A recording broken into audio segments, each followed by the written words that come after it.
La sexualité humaine a toujours été une marchandise, mais au XXIe siècle, l'industrie a découvert un filon bien plus rentable que le sexe lui-même, la frustration.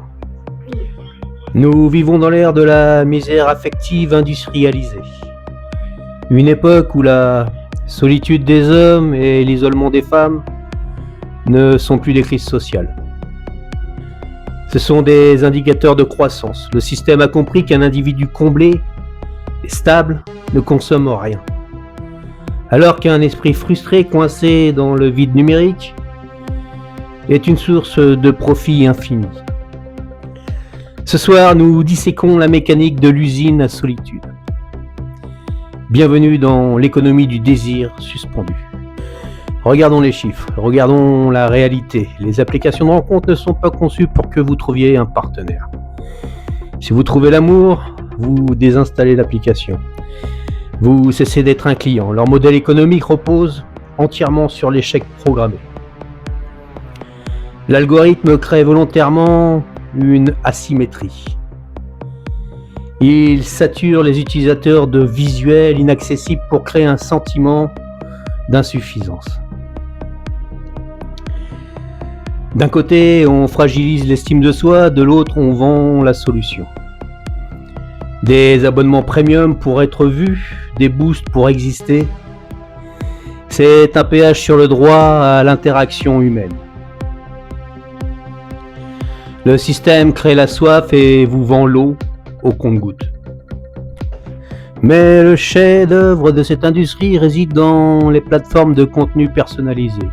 OnlyFans, les flux de streaming en direct, les campagnes virtuelles par intelligence artificielle. On ne vend plus de la pornographie de masse, froide et distante. On vend l'illusion d'une relation, le simulacre de l'attention. Des armées de modérateurs cachés derrière des profils de créatrices répondent à des messages automatisés. Des hommes payent minute par minute pour recevoir un message textuel dicté par un script ou une IA. C'est de la prostitution de l'attention. Le consommateur croit acheter de l'intimité, mais il n'achète que du temps de calcul. Une perfusion de dopamine pour maintenir le patient éveillé dans sa chambre de vide. Pendant que vous cherchez un semblant de connexion, la machine vous étudie. Les courtiers en données analysent vos heures de connexion les plus tardives. Le temps que vous passez à fixer un écran à 2 heures du matin. Le moment exact où votre résistance psychologique flanche et vous sortez votre carte bancaire. Ces données comportementales révèlent vos failles psychologiques les plus profondes. Elles sont revendues à des industries tierces.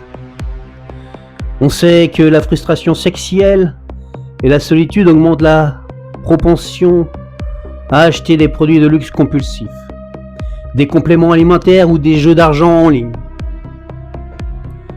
Votre détresse intime est le moteur de l'hyperconsommation.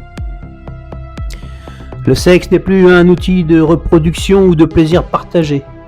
Il est devenu un outil de sédation collective. On maintient la population dans un état de manque perpétuel pour s'assurer de sa docilité économique.